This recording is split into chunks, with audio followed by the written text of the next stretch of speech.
L'avenir du Congo dépend de tous les Congolais. Comme tout citoyen congolais, le peuple autochtone, dont les Pygmées, se sentent tant intéressés par les élections, mais la société ne leur réserve pas autant de chance. Pygmée, cette femme nous donne ses impressions.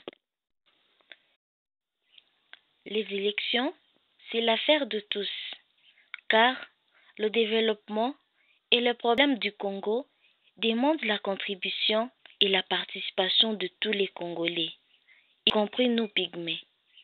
Mais nos gouvernements ont toujours ignoré notre existence et même notre participation. Par contre, l'Union des hommes et des femmes autochtones, UEFA en sigle, estime que ce peuple est encore une fois oublié dans la préparation et la participation aux élections présidentielles et législatives, l'a souligné Pierre Kessé, membre de l'association. Locales n'ont pas eu lieu. Et nous sommes en 2011 maintenant.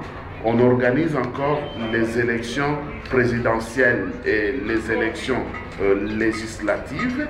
Et maintenant, nous avons pensé que les Pygmées étaient vraiment oubliés. Pour lever l'équivoque, l'UEFA a jugé bon de faire une sensibilisation de ce peuple autochtone sur les élections afin que ces derniers exposent leurs idées aux futurs gouvernants du Congo. Le seul souci de ce peuple est de bénéficier des droits du citoyen congolais. Il regrette d'être négligé par rapport aux autres tribus, surtout dans cette période dite de la campagne électorale. Nous les Pygmées, nous n'avons pas de droits ni de la place dans la société congolaise. Nous avons aussi une part à apporter. Notre participation aux élections est capitale. Par rapport aux autres communautés, nous sommes négligés et même pas pris en compte. Nous souhaiterons que notre gouvernement futur protège et donne des droits aux Pygmées, pour qu'un jour, nous ayons aussi des Pygmées dans la politique congolaise.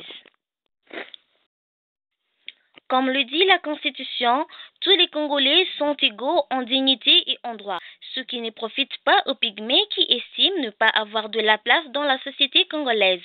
Avoir des lois qui les protègent serait un gage pour leur épanouissement et la promotion de leurs droits. Depuis Goma, Rima Kabuo pour Uhaki News.